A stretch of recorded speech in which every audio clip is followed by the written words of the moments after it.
শিক্ষার্থীরা তোমাদের স্কুলে বার্ষিক পরীক্ষা 2025 এর রেজাল্টে ফেল হলে কি করবে, কারা পরবর্তী ক্লাস উঠতে পারবে এবং কারা পরবর্তী ক্লাস উঠতে পারবে না, প্রতিটা বিষয়ে ভিডিওতে তোমাদেরকে ক্লিয়ার করে দেবো। শিক্ষার্থীরা তোমাদের বার্ষিক পরীক্ষা 2025 এর রেজাল্টে তোমাদের বার্ষিক পরীক্ষা অতিরিক্ত নাম্বারের ব্যাপারে জানিয়ে দিই।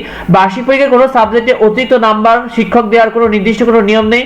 অর্থাৎ তোমার খাতায় তুমি দেখালো নাম্বার পেলে 48, তোমাকে 50 নাম্বার দেওয়ার কোনো নির্দিষ্ট কোনো নিয়ম নেই। শিক্ষার্থীরা তোমাদেরকে জানিয়ে দিই পরবর্তী ক্লাসে ওঠাতে কি কি শর্ত রয়েছে। শিক্ষা বোর্ডের নিয়ম অনুযায়ী বার্ষিক পরীক্ষা পাস ফেল করার নির্দিষ্ট কোনো নিয়ম নেই, তোমাদেরকে জানিয়ে দিই। আরেকটি বিষয়, তবে যারা ফেল করবে তাদের পরবর্তী ক্লাসে উত্তীর্ণ হওয়ার সুযোগ নেই। এটা কিন্তু শিক্ষা বোর্ডের আগের নিয়ম থেকে রয়েছে শিক্ষার্থীরা।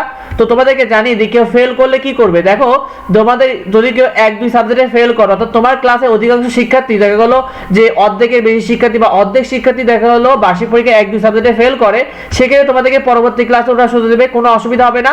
আর যদি মনে করো অধিকাংশ শিক্ষার্থীরা পাস করে আর কম সংখ্যক শিক্ষার্থী তোমরা যদি ফেল করো, সেক্ষেত্রে তোমাকে লিখিত একটা দরখাস্ত প্লাস তোমার গার্জিয়ানের কল হতে পারে, তাহলে পরবর্তী ক্লাসে ওঠার সুযোগ দিতে পারে। শিক্ষার্থীরা তোমাদেরকে জানিয়ে দিই যারা 2 সাবজেক্টে বা তার বেশি সাবজেক্টে ফেল করবে, 3-4 সাবজেক্টে ফেল করবে, এক্ষেত্রে তাদের করণীয় কি, তাদেরও গার্জিয়ান কল হবে এবং লিখিত দরখাস্ত দিতে হবে। এবং পরবর্তী ক্লাসে ওঠার বিষয়টি সেক্ষেত্রে স্কুলের প্রধান শিক্ষক এবং স্কুল কর্তৃপক্ষ বিচার বিবেচনা করেই তারপরে পরবর্তী ক্লাস ওঠার সুযোগ দেবে তাদেরকে। স্কুলে পরে ক্লাসে কিভাবে উঠবে। শিক্ষার্থীরা দেখো তোমাদের 2025 সালে যারা বার্ষিক পরীক্ষা ফেল করলো বা যারা বার্ষিক পরীক্ষা দেয়নি, তোমাদেরকে জানিয়ে দিই তোমরা যদি স্কুল পরিবর্তন করো সেক্ষেত্রে তোমরা পরবর্তী ক্লাস ওঠার সুযোগ পাবে।